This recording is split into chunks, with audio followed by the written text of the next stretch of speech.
नमस्कार शेतकरी बांधवांनो, सगळ्या वैजापूर तालुक्यामध्ये तसे आजूबाजूच्या तालुक्यामध्ये मोठ्या प्रमाणात अद्रक लागवड झालेली आहे आणि अद्रक लागवडीमध्ये त्यांना एक मुख्य समस्याला सामोरं जावं लागतंय, ते म्हणजे अद्रक बॉइलिंग.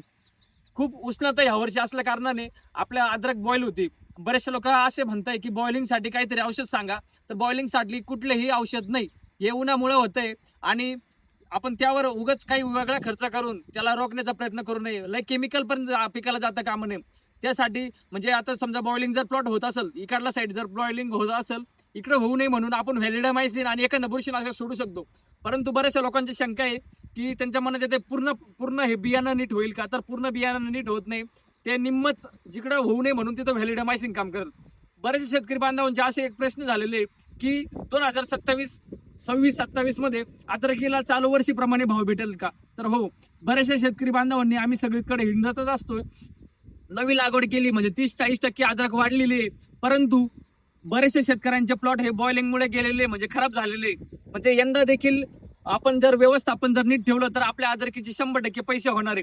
तर एक काका आपल्या नारायण काका फलके आपल्या सोबत आहे, त्यांच्या प्लॉटला एकदम जबरदस्त आपण व्यवस्थापन ठेवलंय. फक्त 10 दिवसाचा प्लॉट आहे, पाणी व्यवस्थापन एकदम जबरदस्त आहे, कुठंही बॉईल नाही किंवा कुठंही कोणती समस्या नाही. मुळा देखील एकदम जबरदस्त त्यांच्या निघलेले. त्यांच्याकडनं आपण थोडी माहिती जाणून घेऊ, कारण शेतकऱ्यांना आपल्यापेक्षा जास्त अनुभव असतात. ते प्रत्यक्षात आपल्या शेतात प्रयोग करत असतात.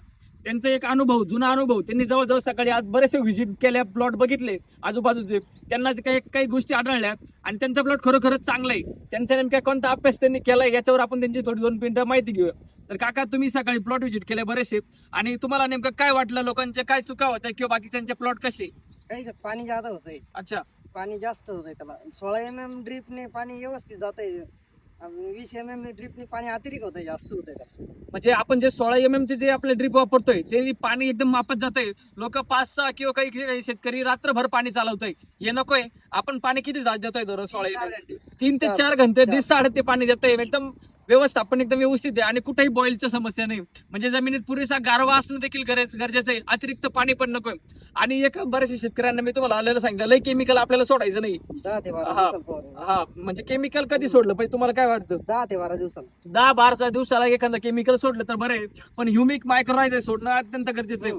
नव्या शेतकरी बांधवांना, म्हणजे जे अद्रक उत्पादक शेतकरी यंदा पाऊस पडल्यानंतर अद्रक करणार आहे, त्यांना एवढंच सांगणं असेल, तुम्ही जी लागवड करताय त्यासाठी रेलिगेर कंपनीचं आपलं जे बीज ग्रो येतं, हे एकरी 400 म्हणजे 10 क्विंटल बियाण्याला आपल्याला 400 ml वापरायचंय, जेणेकरून भविष्यात जे आपलं हे होणार आहे सड किंवा मर किंवा ज्या समस्या येणार त्याला रोखण्यासाठी एकदम जबरदस्त काम करते.